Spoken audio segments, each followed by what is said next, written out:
لا إله إلا الله لا إله إلا الله لا إله إلا الله ما لنا رب سوى لا إله إلا الله لا إله.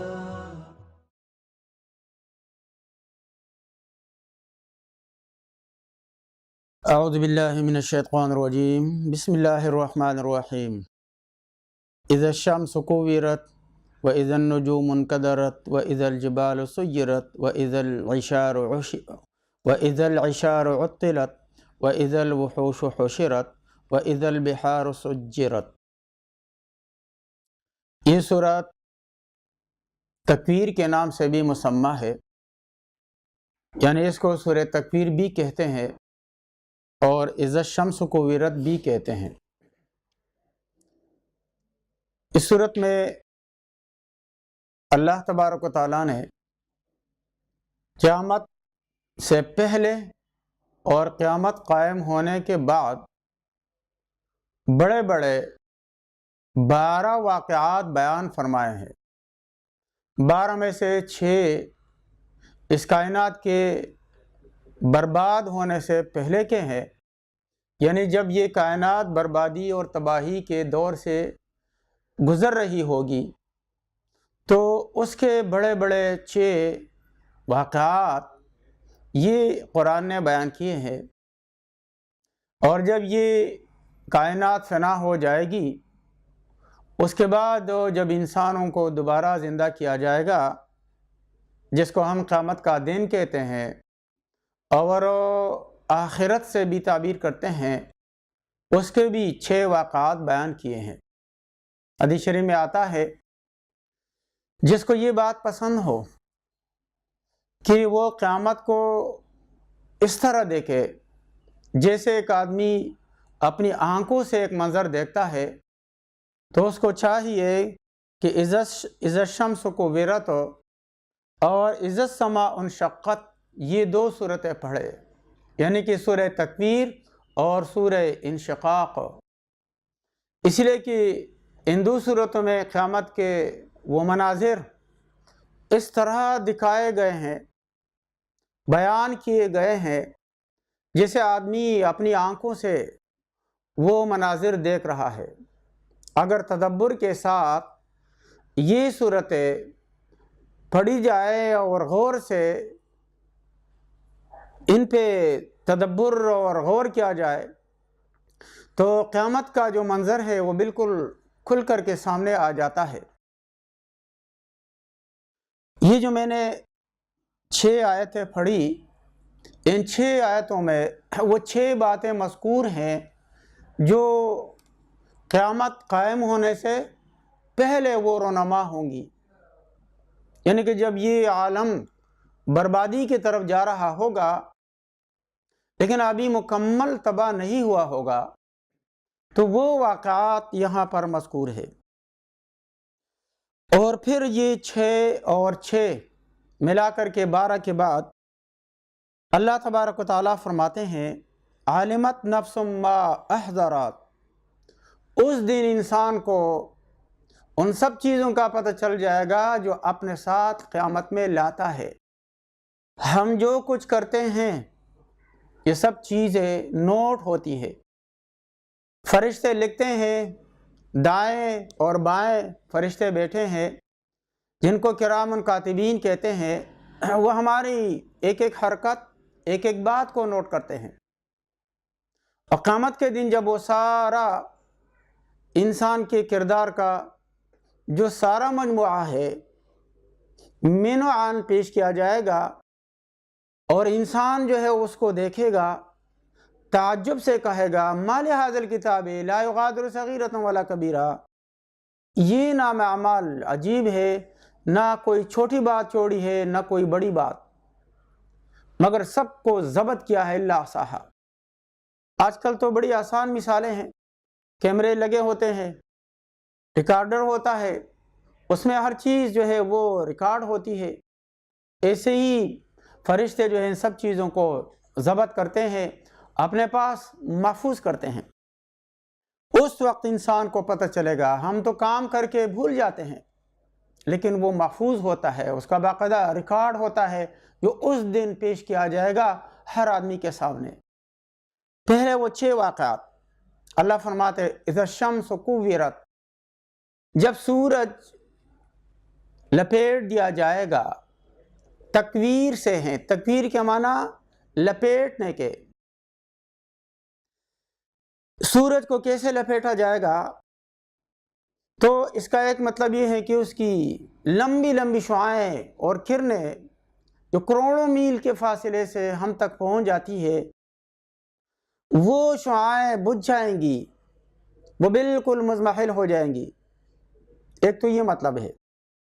دوسرا مطلب یہ ہے کہ سورج کا حجم سکڑ جائے گا، چھوٹا ہو جائے گا، بالکل ہی معمولی سا کرہ بن جائے گا.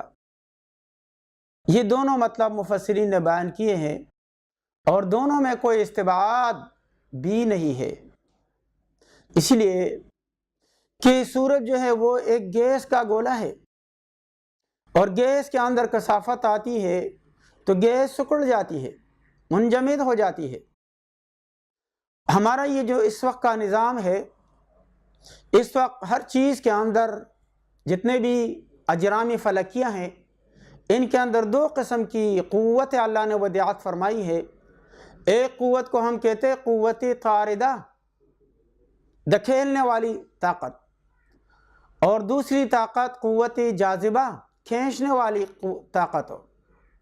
سورج میں، چاند میں، باقی جو اجرام فلکیہ ہیں، سیارے ہیں، ستارے ہیں، ان کے اندر اللہ نے یہ 2 قوتیں رکھی ہیں.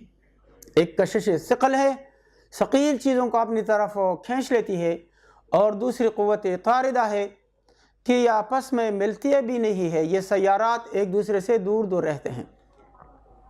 ماہرین مثال دیتے ہیں، جیسے ہم رسی کے ایک سرے کے ساتھ جو ہے کوئی پتھر یا کوئی چیز باندھے اور رسی کو ہم گھمائیں تیزی سے، تو گول دائرے میں وہ پتھر چکر کاٹتا ہے، نہ وہ بھاگتا ہے کیونکہ رسی نے اس کو تھامے رکھا ہے، اور نہ وہ ہم پہ گرتا ہے کیونکہ حرکت کی وجہ سے وہ ہم سے ہٹنے کی کوشش کرتا ہے. ایسے ہی ہر ایک سیارہ اپنے مدار میں وہ رواں دوا رہتا ہے، لیکن نہ اندر کی طرف جاتا ہے نہ باہر کی طرف جاتا ہے. لیکن جب یہ نظام اللہ تبارک و تعالیٰ ختم کرنا چاہے گا، اللہ تبارک و تعالیٰ کی مشیت جب ہوگی اور اس نظام کو ختم کرنا چاہے گا، تو پھر کیا ہوگا کہ یہ جو قوت ہے وہ قوت ختم ہو جائے گی. اسی لیے بعض روایت میں ہے کہ جو سورج ہے یہ زمین کے قریب آ جائے گا. بعض روایت میں ہے اس کو جہنم میں پھینکا جائے گا. چاند اور سورج دونوں کو جمع کر کے جہنم میں پھینکا جائے گا. بعض روایت میں ہے کہ جیسے آگے آ رہا ہے کہ وَإِذَا الْبِحَارُ سُجِّرَتْ، جب سمندر بھڑکا دیے جائیں گے. ان تمام روایت کو جمع کیا گیا ہے. وہ اس طرح کے اس نظام میں جو خلل اللہ تبارک و تعالیٰ ڈالے گا، تو زمین میں جگہ جگہ بڑے بڑے شگاف پڑ جائیں گے.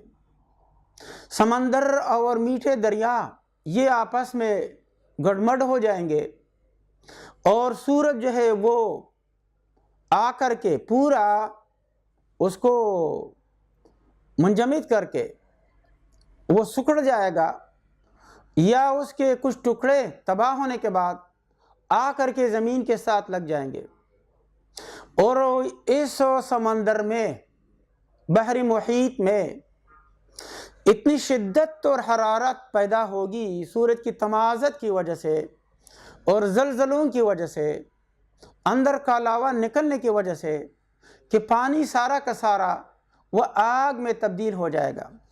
اور آج کل تو سمندر میں پیٹرول بھی ہے.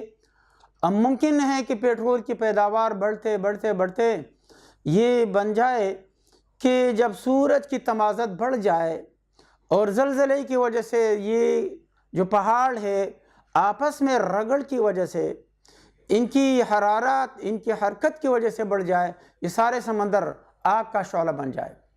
بہرحال ہونا یہ ہے کہ یہ جو عالم ہمیں کائنات میں سے نظر آ رہا ہے، اس کی ہم دو سطحیں فرض کر سکتے ہیں۔ ایک سطح جو ہم سے نیچے ہے، ایک سطح جو ہم سے اوپر ہے۔ اب اوپر نیچے کی تمیز کیسے کی جائے؟ اس کے لیے آسان ضابطہ یہ ہے کہ جو بیت اللہ شریف ہے اور مسجد اقصیٰ ہے کرۂ ارض کے اوپر، تو یہ جو سائڈ ہے، یہ جو جانب ہے زمین کی، اس کو فوقانی سمت کہتے ہیں، اوپر کی سائڈ، اوپر کی سطح۔ اس کے بالکل مقابل 180 کا زاویہ اگر لے لے، جو بالکل بحر کاہل بنتا ہے، اور دوسرے ممالک جو بحر کاہل سے مشرق اور مغرب میں ہے، یہ زمین کی نچلی سطح کہلاتی ہے۔ تو جو اوپر کی سطح ہے، اوپر کی سطح کے اوپر پل صراط لگے گا، تو جتنے اہل ایمان ہے، اہل جنت ہے، وہ پل صراط کے ذریعے سے جنت میں منتقل ہو جائیں گے بالائی عالم میں۔ اور پھر زمین کی جو نچلا حصہ ہے، یہ پوری کائنات کا باقی آدھا حصہ، یہ سب کے سب یہ جہنم میں تبدیل ہو جائے گا۔ تو یہ سورج اور یہ چاند اور یہ ساری زمین، یہ آگ کا حصہ ہے، جہاں ہمارے یعنی جہنم کا حصہ ہے۔ ہمارے قدموں کے نیچے جو زمین ہے، سوائے مقامات مقدسہ کے، یہ پوری فضا آگ میں تبدیل ہو جائے گی۔ یہ تمام روایات کو جمع کرنے کے بعد یہ خلاصہ بنتا ہے۔ اس کی طرف اللہ تبارک و تعالیٰ نے اشارہ کیا ہے۔ لیکن ایک سوال یہ وارد ہوتا ہے کہ سورج کو کیوں جہنم میں پھینکا جائے گا؟ اس بات میں تو اس کا جواب مل ہی گیا کہ چونکہ یہ جو نظام شمسی ہے، کم از کم جو ہمیں نظر آنے والی کائنات ہے، یہ سب یا جنت کا حصہ ہے یا دوزخ کا حصہ ہے۔ تو آدھا جنت میں چلا جائے گا اور آدھا دوزخ میں۔ لیکن اس میں ایک اور حکمت بھی ہے۔ بہت سارے لوگ ہیں جو آگ کی پرستش کرتے ہیں، پوجتے ہیں، عبادت کرتے ہیں۔ بعض لوگ چاند کی عبادت کرتے ہیں۔ ان کو رسوا کرنے کے لیے اللہ تبارک و تعالیٰ ان دو چیزوں کو جہنم میں پھینکے گا کہ یہ تمہارے معبود ہے اور یہ آج جہنم کا حصہ ہے۔ آج بھی ہم دیکھیں تقریباً تمام جو جتنے سائنسدان ہیں، تقریباً سب کا یہ نظریہ ہے کہ یہ جو کائنات ہے یہ سورج کے پیڑ سے نکلی ہے۔ تو اس طرح عبادت تو سورج کی اس دور میں، جدید دور میں سب لوگ نہیں کرتے ہیں، لیکن کم از کم یہ عقیدہ رکھنا کہ یہ سورج کے پیڑ سے نکلے ہیں یہ سب۔ پھر سورج کہاں سے نکلا ہے؟ سورج کہاں سے آیا ہے؟ اگر وہ گیس سے بنا ہے تو گیس کہاں سے آئی ہے؟ یہ بہت لمبی بحث ہے، لیکن پھر بھی لوگوں کا عقیدہ کسی حد تک یا بڑی حد تک یا مکمل اور 100% تک شریعت کی روح کے منافی ہے اور قرآن کی روح کے منافی ہے۔ ان لوگوں کو دکھانے کے لیے اللہ تبارک و تعالیٰ ان چیزوں کو جہنم میں پھینکے گا۔ تو اذا الشمس کورت، جب سورج لپیٹ دیا جائے گا، یعنی کہ وہ سکڑ جائے گا یا اس کی کرنیں جو ہے وہ لپیٹ دی جائے گی، بے نور ہو جائے گا اور وہ جو ہے اس کی زندگی ختم کر دی جائے گی۔ لا الہ الا اللہ، لا الہ الا اللہ، لا الہ الا اللہ، لا الہ الا اللہ، لا الہ الا اللہ، لا الہ الا اللہ، ما لنا رب سوا، لا الہ الا اللہ، لا الہ۔ وَإِذَا النُّجُومُ انْكَدَرَتْ، یہ ان 6 واقعات میں سے دوسرا بڑا واقعہ ہے کہ جب قیامت رونما ہونے والی ہوگی اور اس سے پہلے یہ عالم بربادی کے دور سے گزر رہا ہوگا، تو اس کے متعلق اللہ فرماتے ہیں وَإِذَا النُّجُومُ انْكَدَرَتْ، جب ستارے ٹوٹ ٹوٹ کر گریں گے۔ اور بعض حضرات نے اس کا ترجمہ کیا ہے کہ جب ستارے بے نور ہو جائیں گے، بالکل ان کی روشنیاں ختم ہو جائے گی، یہ میلے ہو جائیں گے، دھندلے ہو جائیں گے، کیونکہ یہ نظام جب لپیٹ دیا جائے گا تو یہ نظام کی زد میں صرف اس تباہی کی زد میں صرف سورج نہیں آئے گا جس کا سابقہ آیت میں ذکر ہوا، بلکہ یہ پورا نظام شمسی اور یہ ساری کائنات جو ہے یہ تباہ ہو جائے گی۔ تو ستارے بھی جو ہے یہ ٹوٹ پوٹ کا شکار ہو جائیں گے اور گر جائیں گے، جھڑ جائیں گے سارے۔ وَإِذَا الْجِبَالُ سُيِّرَتْ، یہ تیسرا بڑا واقعہ ہے، اور جب پہاڑ چلائے جائیں گے، یعنی اپنی جگہ سے اڑا دیے جائیں گے، ہٹا دیے جائیں گے، یہ بالکل ریگ رواں کی طرح یہ اڑ رہے ہوں گے، اور اللہ تبارک و تعالیٰ ان کو کہاں لے جائے گا، یہ کہاں پر جا کر کے مکمل تباہی کا شکار ہو جائیں گے، یہ اللہ ہی بہتر جانتا ہے۔ لیکن روایات سے جو پتہ چلتا ہے وہ اس طرح ہے کہ یہ سارے پہاڑ ٹوٹ جائیں گے، اور جتنی کھائیاں ہیں، جتنے سمندر ہیں، جتنے دریا ہیں، یہ سب نشیب و فراز ختم کر دیا جائے گا، اور یہ زمین بالکل ہموار تخت کی طرح ہو جائے گی۔ اس وقت تو زمین بالکل گول ہے، لیکن اس وقت زمین جو ہے بالکل فرش کی مانند ہو جائے گی، اور اس کی صورتحال کچھ اس طرح ہوگی کہ ایک آدمی ایک سرے سے دوسرے سرے تک دیکھے گا تو اس کو زمین اول سے آخر تک نظر آئے گی، آنکھیں بھی، نظر بھی تیز ہو جائے گی، اور زمین بھی ہموار کر دی جائے گی۔ تمام لوگ جب ایک ہی صفحہ پہ کھڑے ہوں گے تو اول تا آخر سب لوگ نظر آ رہے ہوں گے۔ اس وقت تو صورتحال یہ ہے کہ 2 کلومیٹر کے بعد 1 فٹ کا فرق آتا ہے، یعنی کہ 1 فٹ زمین نیچے ہو جاتی ہے۔ 16 کلومیٹر کے حساب سے گویا کہ 8 فٹ نشیب آ جاتا ہے، لیکن اس وقت یہ نشیب و فراز کا فرق ختم کر دیا جائے گا۔ وَإِذَا الْجِبَالُ، جبال جبل کی جمع ہے، پہاڑ کو کہتے ہیں۔ سُيِّرَتْ، جب ان کو چلایا جائے گا، اڑا دیا جائے گا، سیر کے معنی چلنے کے ہیں۔ وَإِذَا الْعِشَارُ عُطِّلَتْ، عشار عاشرہ 10 کو کہتے ہیں، اور عشار اس اونٹنی کو کہتے ہیں جو گابھن ہو اور اس کا 10واں مہینہ پورے ہونے والا ہو۔ ایسے میں عربوں کا یہ دستور ہے اور تھا کہ چونکہ وہ اونٹوں کو، اونٹنیوں کو بڑی دولت اور دنیا سمجھتے تھے، اسی لیے عربی محاورہ ہے المال والابل، دولت تو بس اونٹ ہے، مال تو اونٹ ہی ہے۔ تو ایسی اونٹنی کے دم کے ساتھ لوگ لگے رہتے تھے کہ کہیں بچہ ضائع نہ ہو جائے، ان کو شدید انتظار ہوتا تھا، کسی بھی وقت وہ اس کو اپنی نظر سے غائب نہیں ہونے دیتے۔ لیکن یہاں افراتفری کا، گھبراہٹ کا، خوف کا یہ عالم ہوگا کہ وَإِذَا الْعِشَارُ عُطِّلَتْ، کہ جب وہ 10 ماہ کی گابن اونٹنیاں عُطِّلَتْ، وہ چٹھی پھریں گی، ان کو بیکار سمجھا جائے گا، ان کو معطل کر دیا جائے گا، لوگ بھاگیں گے، اور حواس باختگی کا عالم یہ ہوگا کہ کسی کو اپنے مال و متاع کا کچھ فکر نہیں ہوگی۔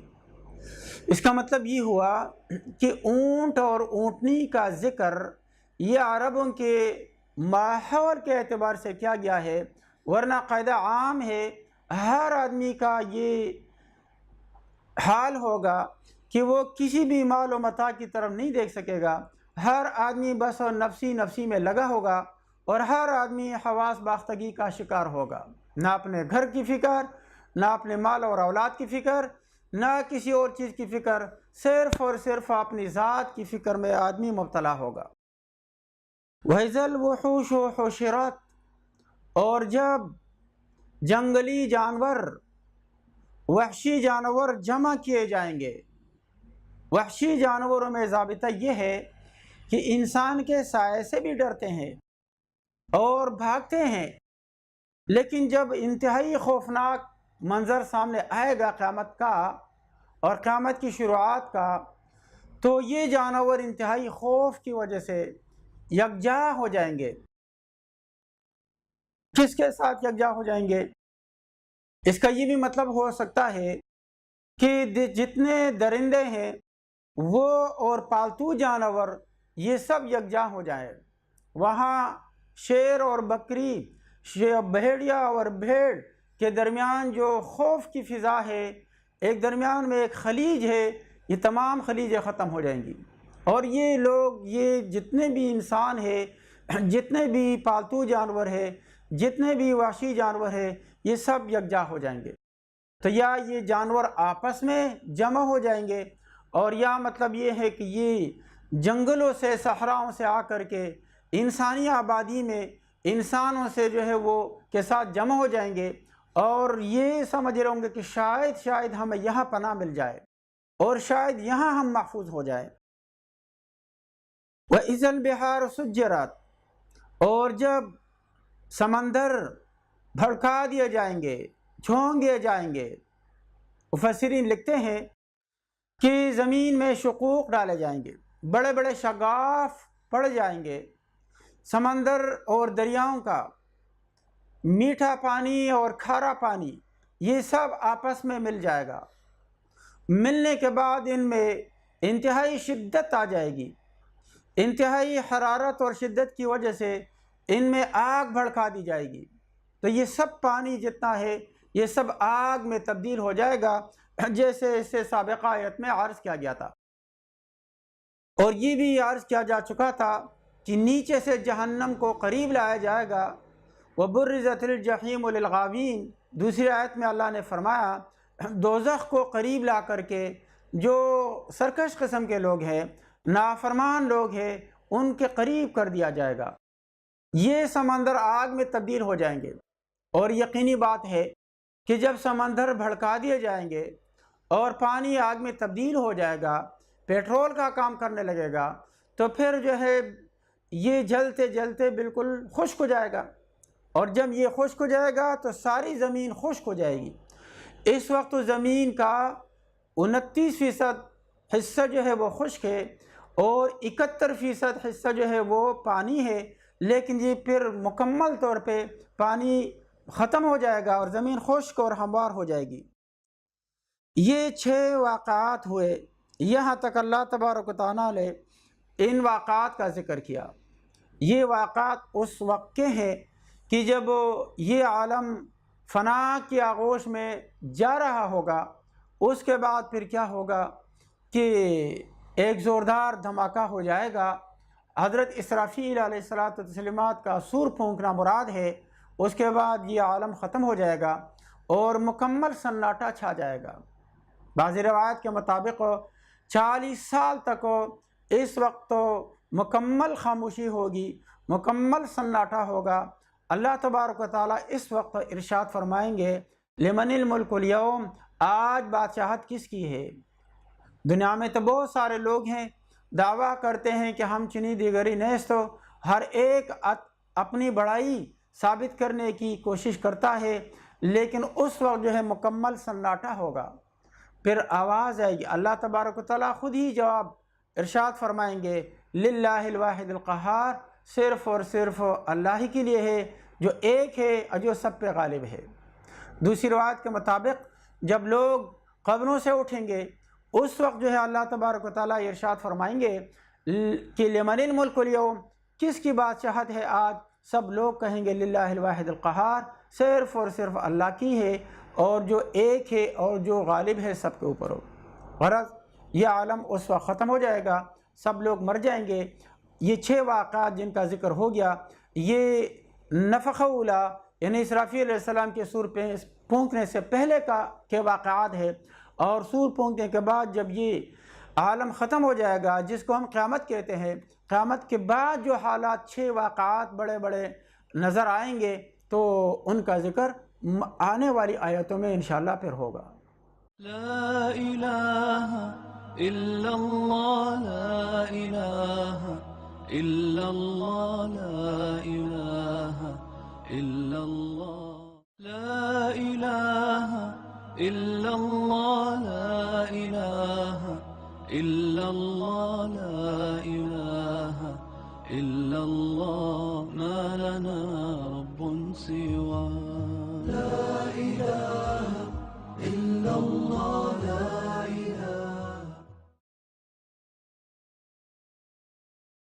یہ جو 6 آیتیں سورہ تکویر کی تلاوت کی گئی، تو ان آیتوں میں 6 بڑے بڑے واقعات کا تذکرہ ہوا۔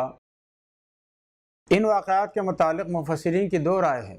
ایک رائے یہ ہے کہ ابھی نفخہ نہیں ہوا ہوگا، یعنی حضرت اسرافیل علیہ الصلاۃ والتسلیمات نے ابھی سور پھونکنا شروع نہیں کیا ہوگا، اس سے پہلے ہی یہ نظام معطل ہو جائے گا، اور اللہ تبارک و تعالیٰ نے جس طاقت کے ذریعے سے اس نظام کو جکڑ رکھا ہے، تو اس نظام کو اللہ تبارک و تعالیٰ لپیٹ دے گا۔ اور نفخ اولا یعنی کہ پہلی بار سور پھونکنا، یہ پھر اس کے ساتھ یا اس کے بعد رونما ہوگا۔ دوسری رائے یہ ہے کہ حضرت اسرافیل علیہ السلام، جیسے کہ حدیث شریف میں آتا ہے، وہ منہ میں سور لیے عرش کی طرف مسلسل جو ہے وہ دیکھ رہے ہیں، انتظار میں ہے کہ جب بھی ان کو حکم ملے تو کہیں تعمیل حکم میں تاخیر نہ ہو جائے۔ تو جیسے ہی ان کو حکم ہوگا وہ سور پھونکنا شروع کر دیں گے، اور اس کے ساتھ یہ 6 واقعات بھی رونما ہوں گے، اور پھر بالآخر یہ عالم فنا ہو جائے گا اور سب لوگ مر جائیں گے۔ بعض روایت کے مطابق 4 بڑے فرشتے یہ ابھی بقید حیات ہوں گے، یعنی زندہ ہوں گے، اور حملۃ العرش جو حاملین عرش ہے، وہ بڑے بڑے فرشتے جنہوں نے عرش کو تھامے رکھا ہے، اگرچہ اللہ تبارک و تعالیٰ کے عرش کو تھامنے کی ضرورت نہیں ہے، لیکن پھر بھی ایک نظام اللہ نے قائم کیا ہے، تو یہ حضرات ابھی بقید حیات ہوں گے۔ اس کے بعد ان کے اوپر بھی موت طاری ہو جائے گی، اور پھر روایات کے مطابق 40 سال تک مکمل خاموشی ہوگی، اور کوئی متنفس نہیں ہوگا اور کوئی بھی حرکت نہیں ہوگی۔ آگے کی جو 6 واقعات ہے، تو یہ پھر نفخہ دوم، یعنی دوبارہ سب سے پہلے حضرت اسرافیل علیہ الصلاۃ والتسلیمات کو زندہ کیا جائے گا، اور وہ پھر دوبارہ سور پھونکیں گے۔ اس کے ساتھ پھر یہ واقعات رونما ہوں گے جو اللہ ارشاد فرماتے ہیں کہ وَإِذَا النُّفُوسُ زُوِّجَتْ، اور جب نفسوں کو ملا لیا جائے گا۔ نفوس نفس کی جمع ہے، آدمی کو بھی کہتے ہیں اور روح کو بھی کہتے ہیں۔ مفسرین نے دونوں مطلب لیے ہیں۔ ایک مطلب یہ لیا ہے کہ جو ہم مزاج لوگ ہیں، ہم کردار لوگ ہیں، وہ ایک دوسرے کے ساتھ ملا دیے جائیں گے۔ نیک لوگ نیکوں کے ساتھ اور برے لوگ اپنے ہم نشین اور ہم کرداروں کے ساتھ یکجا کر دیا جائیں گے۔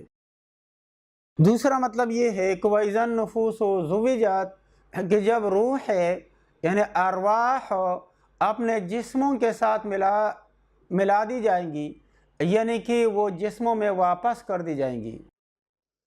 دونوں مطلب جو ہے اس کا معال ایک ہے، یعنی کہ لوگ دوبارہ زندہ ہو جائیں گے۔ بعض روایت کے مطابق یہ جو 40 سال کا عرصہ ہے، اس میں ان لوگوں سے جو فاجر ہے، فاسق ہے، اور جو عذاب قبر میں مبتلا ہے، ان پر سے عذاب کو اٹھا لیا جائے گا، تاکہ اس کے بعد جو ہولناک مناظر سامنے آ رہے ہیں، تاکہ اس کی ہولناکی شدت سے محسوس کی جا سکے۔ بہرحال دوبارہ جو ہے حشر اجساد کا نمبر آئے گا اور لوگ دوبارہ زندہ ہوں گے۔ وَإِذَا الْمَوْعُودَةُ سُئِلَتْ، موعودہ وہ بچی جو زندہ درگور کی گئی ہو، زندہ زمین میں گاڑ دی گئی ہو، دفن کر دی گئی ہو، اس کو کہتے ہیں۔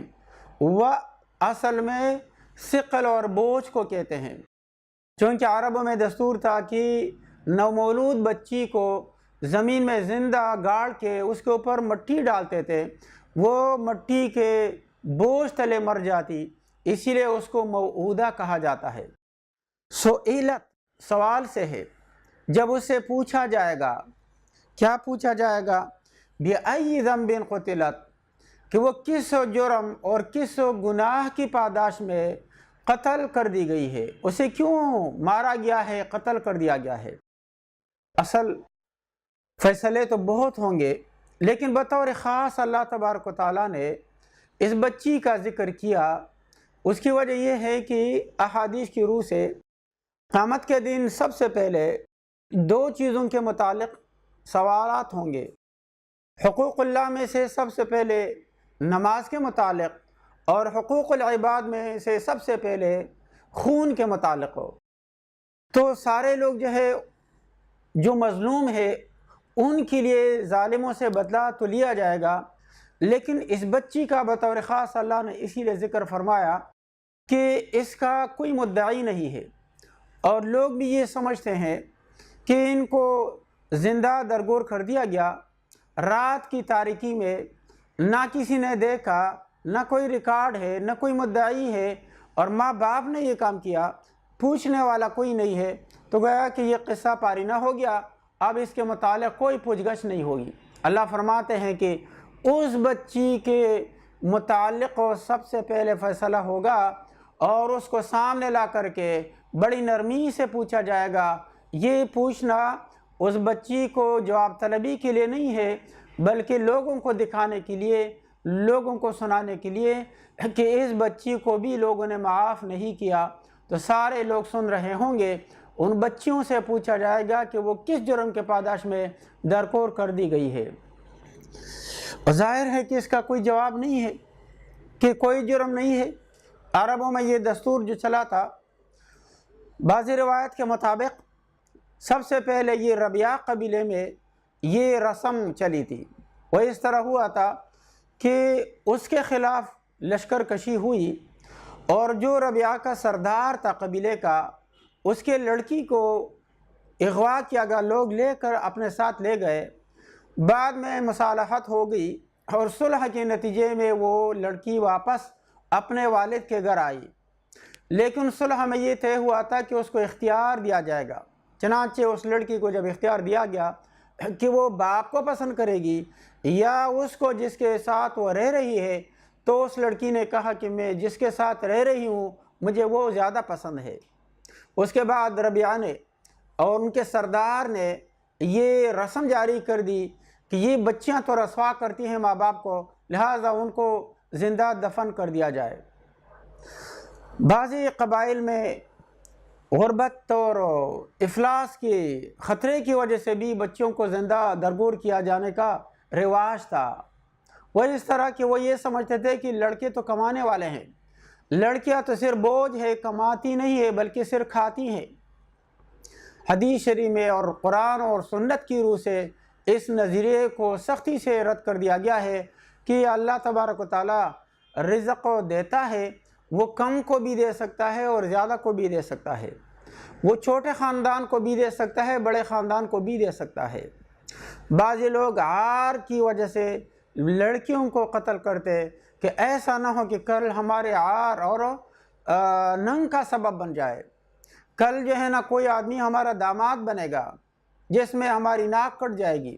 لوگوں کی نفسیات تھی، یہ بھی ایک وجہ تھی، اور بھی بہت ساری وجوہات تھی۔ تو وجوہات تو مختلف تھی، لیکن بہرحال یہ ایک رواج تھا۔ اور جو آدمی لڑکی کو زندہ رکھنا چاہتا تو پھر اس کی ایک صورت یہ تھی کہ اس کو موٹے موٹے کپڑے، اونی اور بالوں کے موٹے موٹے کپڑے پہنا کر وہ صحرا میں، جنگل میں بکریاں، بھیڑ اور اونٹ چرایا کرتی تھی۔ اور بعضی روایت میں ہے کہ جب بچی 6 سال کی ہو جاتی تو آدمی اپنی بیوی سے کہتا اس کو بناؤ سنگار کر کے میرے حوالے کر دو۔ وہ لے جا کر پہلے سے گڑھا جو کھودا ہوا تھا اس کے کنارے پر بچی کو لے جا کر کے کہتا کہ تم اس کے نیچے، اس کے اندر دیکھو۔ تو چنانچہ وہ جب جھانکنے لگتی، یہ پیچھے سے دھکا دے کر کے اس کو نیچے گراتا اور اوپر سے مٹی اور پتھر وغیرہ ڈال کے اس جگہ کو زمین کے ہموار کر دیتا۔ یہ بھی ایک طریقہ تھا کہ عورت خود جا کر کے گڑھا کھودتی، حاملہ عورت، اور جب بچے کی زچگی کا وقت آ جاتا دائی کے ساتھ جا کر کے اسی گڑھے کے پاس وہ بچہ جنتی، اگر وہ لڑکا ہوتا تو واپس لے آتی، لڑکی ہوتی تو وہیں پر گڑھے میں ڈال کر کے اوپر سے ڈانپ لیتی۔ بہرحال جو بھی تھا، لیکن ایک ظالمانہ رسم تھی۔ اللہ تبارک و تعالیٰ نے اس کی تردید فرمائی اور اس کو بڑا معیوب قرار دیا۔ وَإِذَا الصُّحُفُ نُشِرَتْ، اور جب صحیفے اعمال نامے اڑ جائیں گے، کھول دیے جائیں گے، بعض روایت کے مطابق عرش کے نیچے سے صحیفے آنے شروع ہو جائیں گے۔ اور یہ بھی مطلب ہے جب آدمی مرتا ہے تو اس کا صحیفہ یعنی اس کی فائل بند کر دی جاتی ہے، اور جب قیامت قائم ہوگی تو اس کی وہ فائل کھول دی جائے گی، اس کے سامنے رکھ دی جائے گی، اور پھر کہا جائے گا کہ تم خود ہی پڑھ، اسی لیے کہ تو اس کو خوبی سے پڑھ سکتا ہے۔ وَإِذَا الصُّحُفُ نُشِرَتْ، اور جب صحیفے یعنی کہ اعمال نامے کھول دیے جائیں گے لوگوں کے سامنے، نیک آدمی کا صحیفہ اس کے ہاتھ میں جائے گا، اور برے آدمی کا صحیفہ یعنی کہ اعمال نامہ اس کا ہاتھ میں پکڑا دیا جائے گا۔ وَإِذَا السَّمَاءُ كُشِطَتْ، اور جب آسمان کھل جائے گا، آسمان کو کھول دیا جائے گا، جیسے کہ چھت جو ہے نا، چھت کو کھول دیا جاتا ہے اور پھر اوپر کی فضا نظر آتی ہے۔ بعض مفسرین کہتے ہیں جیسے کہ کسی جانور کی کھال اتار دی جاتی ہے اور پھر اندر کا گوشت، ہڈیاں اور بہت ساری چیزیں نظر آتی ہے، ایسے ہی آسمان کی کھال اتار دی جائے گی ایک روایت کے مطابق۔ اور دوسرا مطلب یہ ہے کہ آسمان کو چھت کی طرح اکھاڑ دیا جائے گا، ہٹا دیا جائے گا، تو پھر اوپر تک عالم بالا نظر آنے لگے گا۔ وَإِذَا الْجَحِيمُ سُعِّرَتْ، اور جب دوزخ یعنی دوزخ کی آگ سخت بڑھا دی جائے گی، سخت تیز کر دی جائے گی۔ اس وقت بھی جہنم اور جنت موجود ہے، لیکن اس وقت ان دونوں کو قریب لایا جائے گا۔ میں نے پہلے عرض کیا تھا کہ ہماری زمین جو ہے وہ اس عالم کا حصہ ہے، تو وہاں صرف دو چیزیں رہ جائیں گی، یا جنت اور یا دوزخ۔ جنت قریب لائی جائے گی، اس کی خوشبو جو 500 سال کی مسافت تک دور محسوس کی جاتی ہے وہ اتنے قریب ہوگی کہ اس کے مناظر وہ اہل جنت دیکھ کر کے خوش ہوں گے، اور دوزخ کی آگ نیچے سے بڑھا کر کے وہ بھی زمین کے قریب لائی جائے گی، تو اہل دوزخ جو ہے وہ اس کو دیکھیں گے، اس کی گرم ہوائیں اور تپش جو ہے وہ محسوس ہوگی میدان محشر میں۔ وَإِذَا الْجَنَّةُ أُزْلِفَتْ، اور جب جنت کو قریب لایا جائے گا، عَلِمَتْ نَفْسٌ مَّا أَحْضَرَتْ، پھر ہر آدمی کو معلوم ہو جائے گا، ہر آدمی جانے گا ما احضرت، جو کچھ وہ لایا ہے اپنے ساتھ یعنی اپنے اعمال۔ ایک مطلب یہ ہے کہ صحیفوں کے اندر وہ جو لکھا ہوا ہے اس کو پڑھ کر کے اس کو پتہ چلے گا کہ میں نے یہ کیا، یہ کیا، یہ کیا۔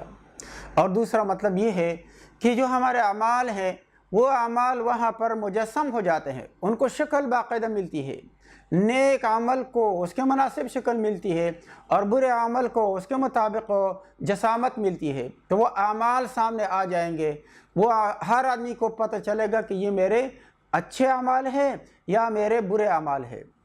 یہ 6 واقعات ہو گئے، لیکن اس میں یہ ضروری نہیں ہے کہ ترتیب ایسی ہی ہو، اسی لیے کہ یہ جو معلومیت ہے کہ جو صحیفوں کے اندر جو کچھ لکھا ہوا ہے یہ شروع میں نہیں ہوگا، بلکہ جب سب لوگ میدان محشر میں جمع ہو جائیں گے اور وہ افراتفری اور نفس نفسی کا عالم تھوڑا سا وہ بہت شور ذرا تھم جائے گا، صحیفے آ کر کے پھر ہاتھوں میں پکڑا دیے جائیں گے، اس وقت ایک خاموشی، دوسری خاموشی چھا جائے گی، پھر لوگ اپنے صحیفے پڑھنے لگیں گے۔ اس وقت ہر آدمی کو معلوم ہو جائے گا کہ میں نے دنیا میں کیا کیا ہے۔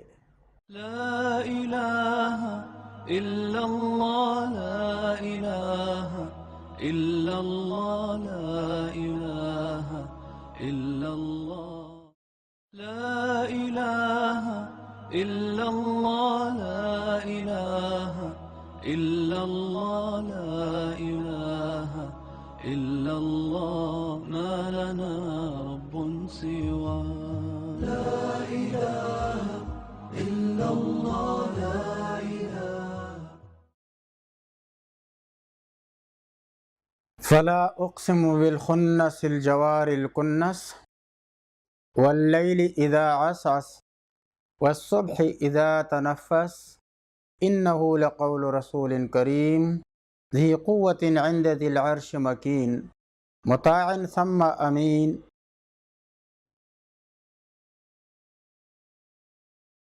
پیچھے آیاتوں میں، سابقہ آیات میں اللہ تبارک و تعالیٰ نے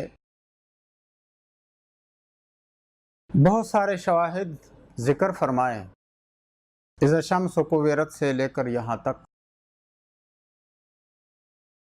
مجموعی طور پہ کل جو ہے 12 واقعات ذکر فرمائے، 12 میں سے 6 قیامت رونما ہونے سے قبل کے ہیں اور 6 قیامت قائم ہونے کے بعد کے ہیں۔ اب آگے اللہ تبارک و تعالیٰ ارشاد فرما رہے ہیں کہ یہ جو قرآن ہے یہ انتہائی معتبر اور انتہائی باوثوق ذریعے سے اللہ عز و جل نے نبی پاک صلی اللہ علیہ وسلم پہ نازل فرمایا ہے۔ میں پہلے بھی عرض کر چکا ہوں کہ نبی پاک صلی اللہ علیہ وسلم جب مکہ مکرمہ میں اپنے اعلان نبوت کرتے ہیں تو اس واقعین کی مخالفت میں جو اہم باتیں تھیں تو ان میں سے سر فہرست 4 چیزیں ہیں۔ نمبر 1 یہ کہ مشرکین جو شرک کیا کرتے تھے تو نبی پاک صلی اللہ علیہ وسلم اس کی نفی فرماتے، مشرکین اس بارے میں نبی علیہ السلام کی مخالفت کرتے۔ نمبر 2 قیامت کے متعلق حضور علیہ السلام فرماتے کہ اس زندگی کے بعد ایک دوسری زندگی آئے گی اور وہاں انسان کو اپنے کیے ہوئے اعمال کی سزا یا جزا کا سامنا کرنا پڑے گا۔ وہ لوگ اس کے منکر تھے۔ تیسری بات، وہ نبی علیہ السلام کو اللہ کے نبی نہیں مانتے تھے، اور چوتھی بات، قرآن کو اللہ کا کلام نہیں مانتے تھے۔ یہ 4 بڑے بڑے مضامین ہیں۔ اکثر ان لوگوں کے ساتھ جب قرآن کا خطاب ہوتا ہے تو ان مضامین کو کبھی سب مضامین کو ایک صورت میں ذکر کیا جاتا ہے اور کبھی جو ہے 2، کبھی 1، کبھی 3 کو۔ مذکورہ آیتوں میں 14 آیتیں ہوئی، ان آیتوں میں قیامت کا ذکر تھا۔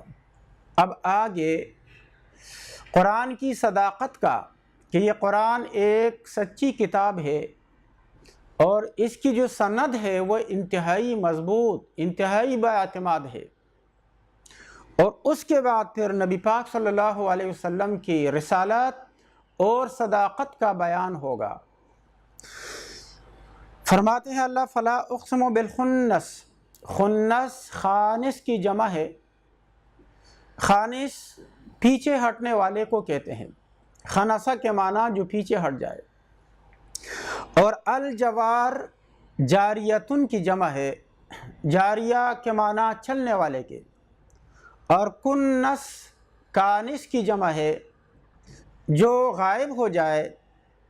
اصل میں وہ وحشی جانور جو جھاڑیوں میں اپنے ٹھکانے میں جا کر کے چھپ جائے اس کو کہتے ہیں۔ یہاں مراد اس سے یہ جو خنس ہے اور کنس ہے تو اس سے مراد مفسرین کے ایک قول کے مطابق تمام کے تمام ستارے ہیں، اور قسم سے پہلے جب لا آ جائے، لفظ لا، تو یہ لا اگرچہ نفی کے لیے آتا ہے لیکن قسم سے پہلے اس کے معنی نفی کے نہیں ہوتے ہیں۔ اب ترجمہ یوں ہوا، اللہ فرماتے ہیں فلا اقسم بالخنس، میری قسم ہے ان ستاروں کی جو پیچھے ہٹتے ہیں، الجوار الکنس، اور جو چلتے چلتے چھپ جاتے ہیں، ان کی قسم۔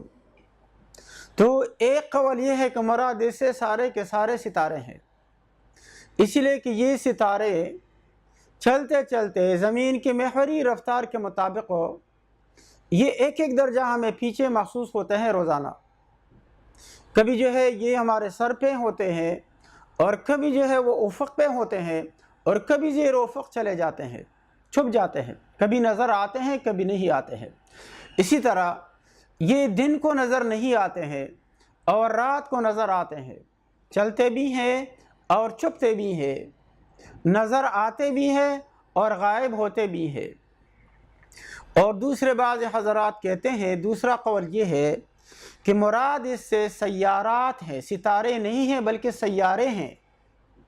ستارے وہ اجرام فلکی ہیں جو باقاعدہ سورج کے ارد گرد اپنے مدار میں دوری حرکت نہیں کرتے ہیں، اور سیارات ان کو کہتے ہیں جو بذات خود روشن ہونا ان کے لیے ضروری نہیں ہے، گیس کا مجموعہ ہونا ضروری نہیں ہے جیسے زمین ہے، لیکن یہ ہے کہ وہ سورج کے ارد گرد اپنے مدار میں، بیضوی مدار میں مسلسل جو ہے وہ روا دوا رہتے ہیں۔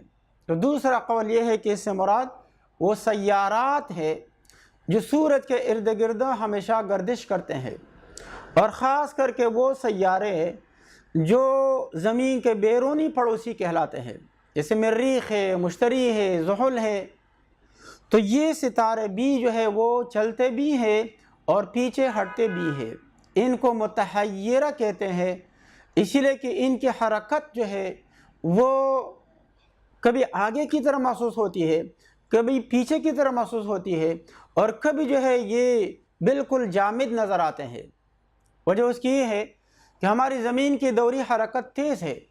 بیرونی پڑوسی جو ہیں، ایک تو وہ سیارے ہیں جو ہمارے اور سورج کے درمیان ہے، جو ہمارے بائیں ہاتھ پہ ہیں، یعنی کہ عطارد اور زہرہ، لیکن وہ باقی وہ سیارے ہیں جو ہمارے بیرونی پڑوسی کہلاتے ہیں، یعنی مریخ، مشتری، زحل، یورینس وغیرہ۔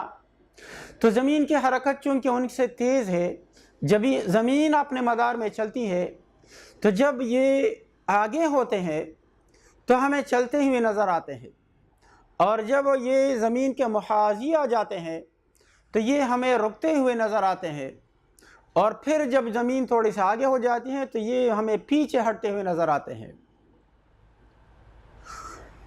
اس کی مثال یوں ہے جیسے کہ دو گاڑیاں چل رہی ہوں، ایک کی رفتار تیز ہو، تو جب دونوں گاڑیاں ایک ساتھ مل جاتی ہے تو تیز گاڑی میں جو آدمی بیٹھا ہوگا اس کو سلو گاڑی پیچھے ہٹتی بھی نظر آئے گی۔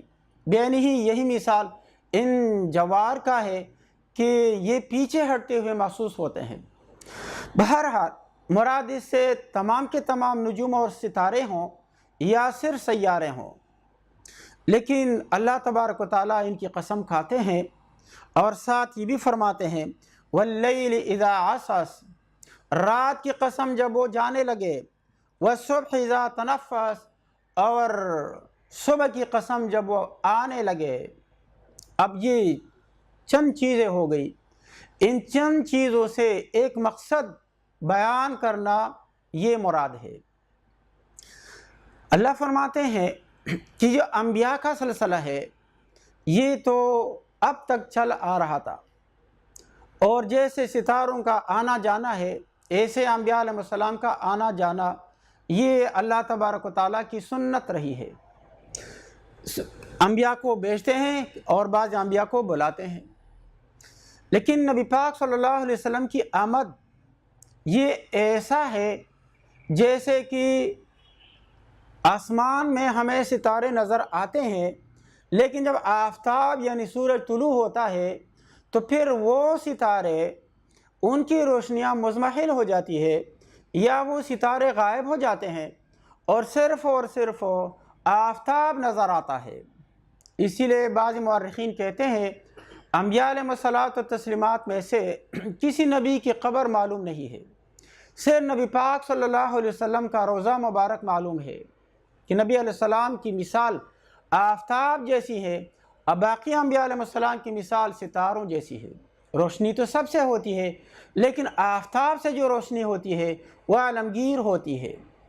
اب نبی علیہ السلام کی آمد کی خوشخبری اللہ دینا چاہتے ہیں کہ یہ جو تاریکی ہے، جو ظلمت ہے جاہلیت کی، اب اس کی مثال ایسی ہے کہ رات ختم ہونے والی ہے اور صبح آنے والی ہے، اور ظاہر ہے جب صبح آتی ہے تو یکدم سورج طلوع ہوتا ہوا نظر نہیں آتا ہے، پہلے صبح صادق کا وقت ہوتا، کاذب کا وقت ہوتا ہے، اس کے بعد صبح صادق کا وقت ہوتا ہے، پھر وہ اندھیرا آہستہ آہستہ چٹنے لگتا ہے، اور ایک وقت آتا ہے کہ سورج طلوع ہونے لگتا ہے اور وہ اندھیرا مکمل طور پہ ختم ہو جاتا ہے۔ اللہ تبارک و تعالیٰ نبی پاک صلی اللہ علیہ وسلم کو تسلی بھی دینا چاہتے ہیں اور کفار کو بھی یہ بات سمجھانا چاہتے ہیں کہ آپ جس رسم و رواج میں اور جس طرز زندگی میں مبتلا ہے، یہ تو ایک ظلمت ہے، اس کی مثال تو رات کی ہے، اب یہ رات ختم ہونے والی ہے، اور جو دین نبی علیہ السلام لے کر آنے والے ہیں اس کی مثال روشنی ہے آفتاب کی طرح۔ تو نبی علیہ السلام کے مشکات نبوت سے اور صدر مبارک سے جو کچھ فرمودات، جو کچھ ارشادات وہ صادر ہوں گے وہ بالکل روشن ستاروں کی طرح ہے اور سورج کی کرنوں کی مانند ہے۔ اس سے وہ ظلمت اکثر ختم ہو جائے گی اور مکمل روشنی چھا جائے گی۔ اِنَّهُ لَقَوْلُ رَسُولٍ کریم، بے شک یہ قرآن لقول رسول کریم، ایک عزت دار، عزت والے فرشتے مراد جبریل علیہ السلام ہے، اس کی زبانی بیان ہے۔ سند پہ بحث کرنا یہ اسلام کا خاصہ ہے۔ عبداللہ مبارک رحمۃ اللہ علیہ فرماتے ہیں، الاسناد من الدین لولا الاسناد لقال من شاء ما شاء، اگر سند نہ ہوتی اور تو پھر جس کی جو مرضی ہوتی وہ بات کہتا، اسی لیے ہر بات جو ہے وہ سند سے بیان کی جاتی ہے۔ اللہ تبارک و تعالیٰ قرآن کی سند بیان کرنا چاہتے ہیں۔ جس ذریعے سے قرآن کو نازل کیا ہے وہ ذریعہ حضرت جبریل علیہ الصلاۃ والتسلیمات ہے، اور ان کی حقیقت یہ ہے کہ بہت عزت والا فرشتہ ہے، ذی قوت، انتہائی مضبوط ہے۔ یہ بھی امکان نہیں ہے کہ راستے میں ان سے کوئی بھول چوک ہو گئی ہو، کسی نے نبی جبریل علیہ السلام سے کوئی وحی چھین لی ہو، چوری کی ہو، کوئی امکان نہیں ہے۔ عند ذی العرش مکین، اور اللہ تبارک و تعالی عرش کے مالک کے پاس مرتبے والا فرشتہ ہے، درجے والا، انتہائی مقام والا فرشتہ ہے، ایک ایسا شخص جس کے اپنے ہمعصروں میں، اپنے زمانے میں، اپنے ماحول میں، اپنے معاشرے میں عزت بھی کی جاتی ہو، لوگ اس کی بات بھی مانتے ہوں اور اس کو امانت دار بھی سمجھتے ہوں، وہ طاقتور بھی ہو، تو پھر کوئی وجہ نہیں ہے کہ اس کی بات پہ شک کیا جائے۔ مطاع ثم، وہاں پر یعنی کہ عالم بالا میں جہاں فرشتے رہتے ہیں ان کی اطاعت کی جاتی ہے، امین اور بڑے امانت دار ہے جبریل علیہ السلام۔ تو یہ قرآن اس فرشتے نے نازل کیا ہے، لہٰذا اس میں کسی طرح کے شک و شبہ کی کوئی گنجائش نہیں ہے۔ جو شخص اس میں شک کرتا ہے تو وہ اپنے خلاف گویا کہ سازش کرتا ہے، اپنے آپ کو نقصان پہنچاتا ہے۔ قرآن کو اس میں کوئی نقصان وہ نہیں پہنچا سکتا۔ لا الہ الا اللہ، لا الہ الا اللہ، لا الہ الا اللہ، لا الہ الا اللہ، لا الہ الا اللہ، لا الہ الا اللہ، ما لنا رب سوا، لا الہ الا اللہ، لا الہ۔ وما صاحبكم بمجنون ولقد رآه بالأفق المبين وما هو على الغيب بضنين وما هو بقول الشيطان الرجيم فأين تذهبون۔ سورت کی ابتدا سے لے کر آیت نمبر 14 تک قیامت کے اس بات کا تذکرہ ہوا۔ اس کے بعد پھر اس قرآن کی صنعت پہ بات ہوئی کہ انتہائی طاقتور، امانت دار، دیانت دار اور ایسا فرشتہ جن کی عالم بالا میں بات مانی جاتی ہے، سارے فرشتے ان کی قدر کرتے ہیں، وہ فرشتہ محمد رسول اللہ صلی اللہ علیہ وسلم کے پاس یہ قرآن لاتا ہے اور ان پر نازل کرتا ہے۔ تو اس کے بعد قرآن کے متعلق کوئی شک اور گمان کی گنجائش نہیں ہے۔ اس کے بعد اب اللہ تبارک و تعالیٰ فرماتے ہیں اہل مکہ سے، وَمَا صَاحِبُكُمْ بِمَجْنُونَ، پراپیگنڈا چاہے منفی ہو اور چاہے مثبت ہو، دونوں صورتوں میں اس کے لیے الفاظ کا چناؤ اور جو القاب ہوتے ہیں ان کا انتخاب، یہ ایک بنیادی چیز ہے۔ مشرکین مکہ کی یہ کوشش ہوتی تھی حضور پاک صلی اللہ علیہ وسلم کے مشن کو ناکام بنانے کے لیے کہ اتنا پراپیگنڈا کیا جائے ان کے خلاف کہ لوگوں کا ذہن کج ہو جائے، یکسر جو ہے بدگمانی میں مبتلا ہو جائے۔ اس لیے یہ نبی پاک صلی اللہ علیہ وسلم کے مختلف نام رکھتے تھے۔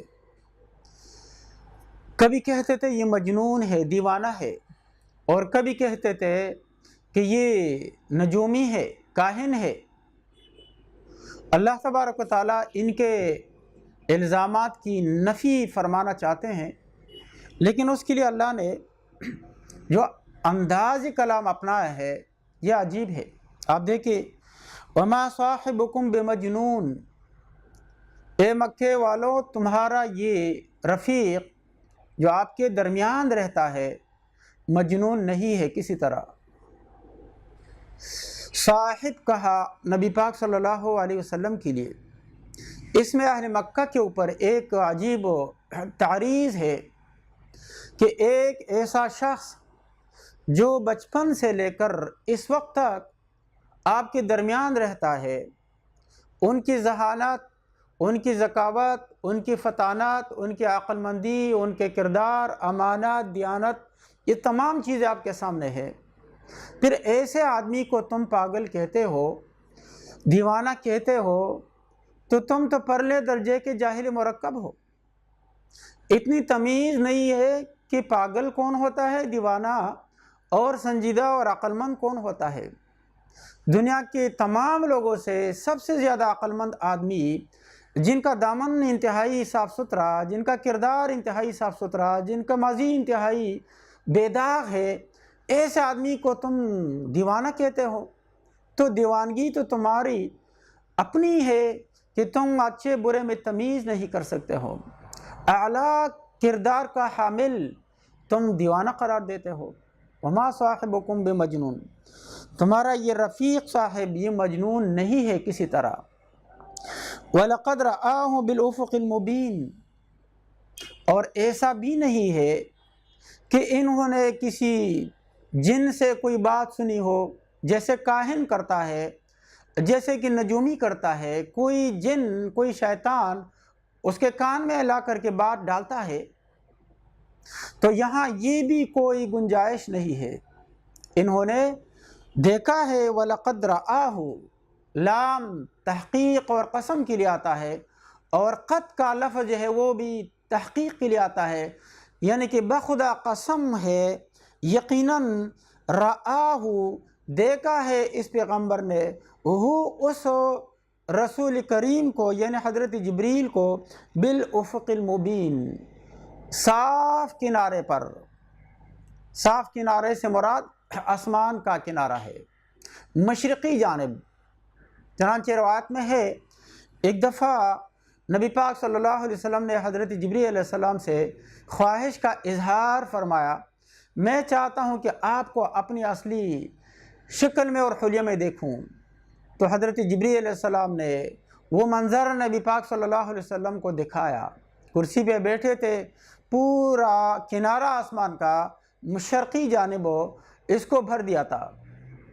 بخاری کی روایت کے مطابق 600 پھر تھے، اور پورا جو کنارہ ہے نیچے سے اوپر تک، دائیں سے بائیں تک، یہ پورا بھر گیا تھا۔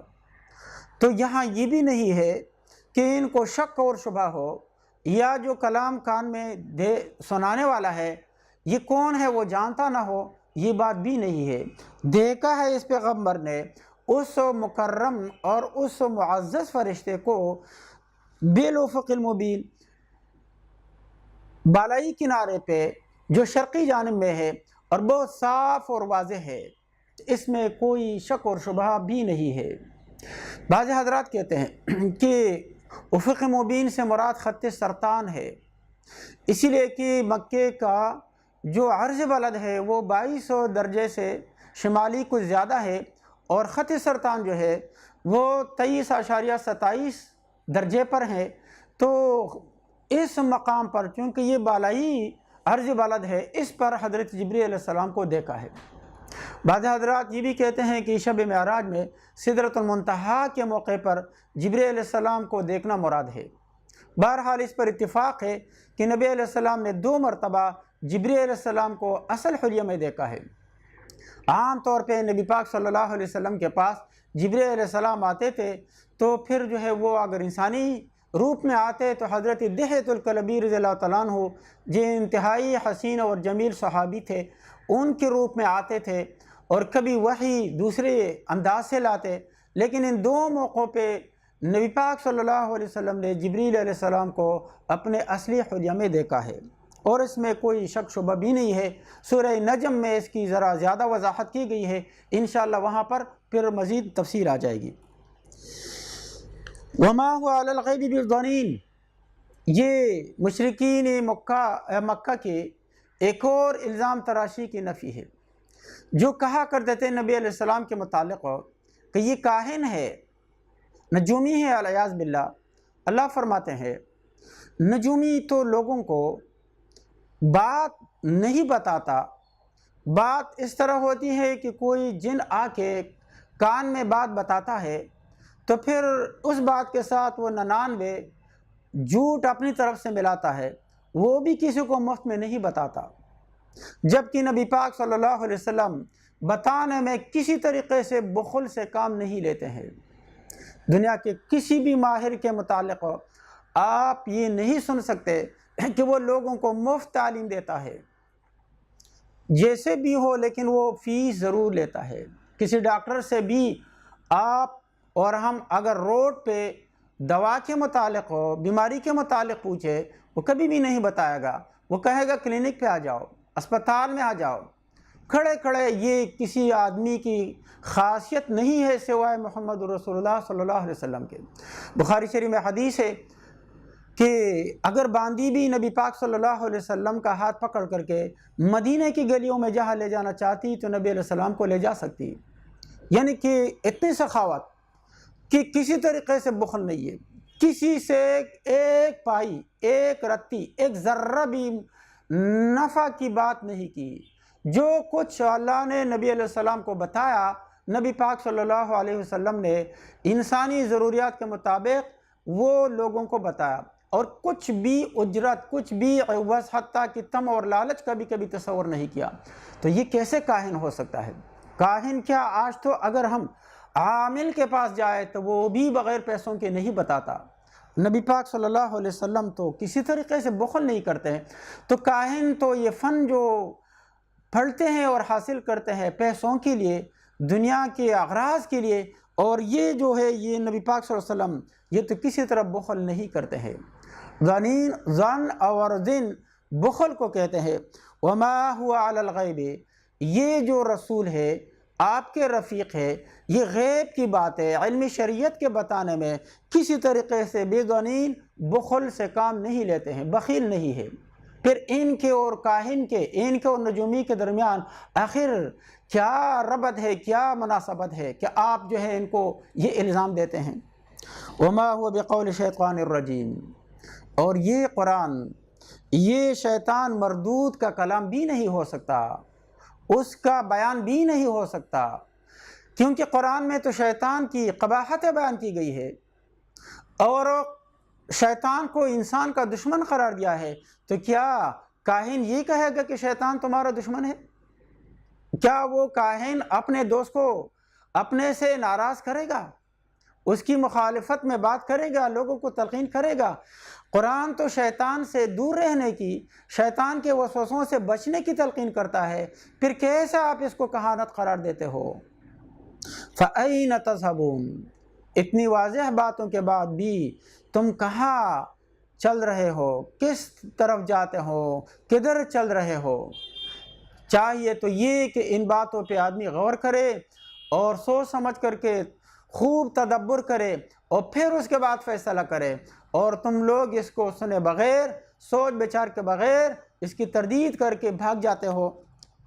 ان ہوا الا ذکر للعالمین، قرآن میں کسی سے کوئی مطالبہ نہیں ہوتا ہے پیسوں کا، دنیاوی لالچ اور اغراض کا، صرف اور صرف اللہ کی اطاعت اور اپنی آخرت کی فکر کی بات ہوتی ہے۔ ان ہوا، یہ قرآن تو نہیں ہے، الا ذکر العالمین، مگر صرف اور صرف دنیا والوں کے لیے، مخلوق کے لیے پند اور نصیحت نامہ ہے۔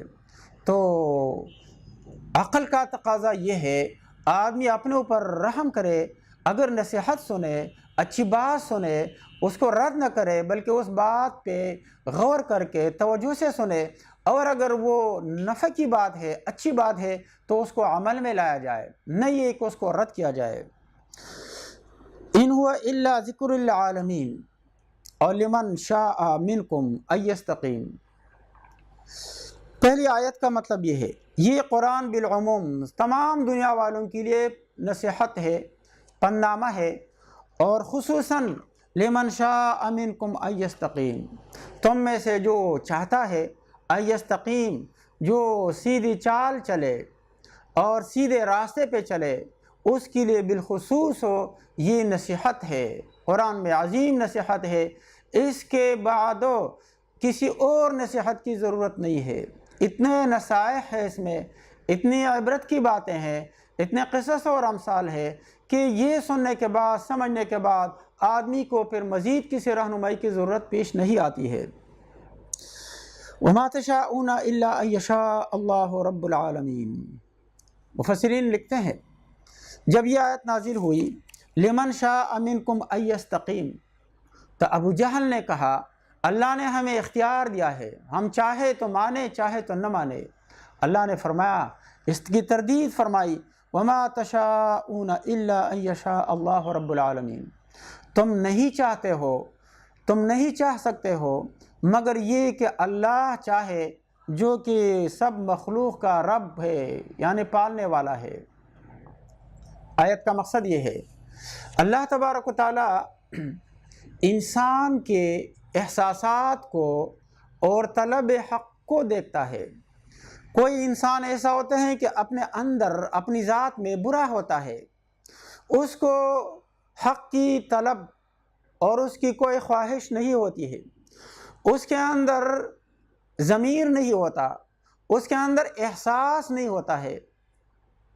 دوسرا آدمی وہ ہوتا ہے جس کے اندر احساس ہوتا ہے، پھر وہ احساس بعض آدمی کا بہت گہرا ہوتا ہے، بعض آدمی کا ذرا سرسری ہوتا ہے۔ آیت کا مقصد یہ ہے، اللہ تبارک و تعالی آدمی کو توفیق دیتا ہے، اس کی ہدایت تو مشیت کا ارادہ فرماتا ہے، لیکن یہ اس وقت ہے کہ جب آدمی کے اندر احساس ہو، پھر وہ احساس جتنا گہرا ہوگا اس گہرائی کے تناسب سے اللہ توفیق دیتا ہے۔ اگر کسی کا اندر احساس نہیں ہے، اپنی فکر نہیں ہے، اپنی آخرت کی فکر نہیں ہے، احساس سے رہے ہے نہیں، حق طلبی ہے ہی نہیں، اللہ عز و جل اس کی پرواہ نہیں کرتا ہے۔ تو اللہ فرماتے ہیں وَمَا تَشَاءُونَ، تم نہیں چاہتے ہو إِلَّا أَن يَشَاءَ اللَّهُ، مگر اگر اللہ چاہے، اللہ چاہے گا تمہاری استقامت، اللہ چاہے گا تمہاری ہدایت، اور اللہ کی چاہت یہ آدمی کی طلب کے اوپر ہے، اس کے احساس کی گہرائی کے اوپر ہے، کتنا آدمی کے اندر احساس ہے، وہ احساس کتنا گہرا ہے، اسی تناسب سے اللہ توفیق دیتا ہے۔ اگر یہ توفیق کسی کو نہیں ملتی تو وہ اس کے بد باطنی کی وجہ سے، کہ اس کے اندر احساس نہیں ہے، ضمیر نہیں ہے، فکر آخرت نہیں ہے، اپنی ذات کی فکر نہیں ہے اور طلب نہیں ہے۔ رب العالمین جو کہ تمام مخلوق کا پالنے والا ہے، وہ چاہے گا تو توفیق دے دے گا، اور اگر اللہ نہیں چاہے گا تو کوئی انسان ہدایت پہ نہیں جا سکتا۔ اللہ تبارک و تعالی ہم سب کو عمل کرنے کی اور سمجھنے کی توفیق عطا فرمائے۔ اور اپنی توفیق سے اللہ عز و جل ہم کو مالا مال فرمائے۔ لا الہ الا اللہ، لا الہ الا اللہ، لا الہ الا اللہ۔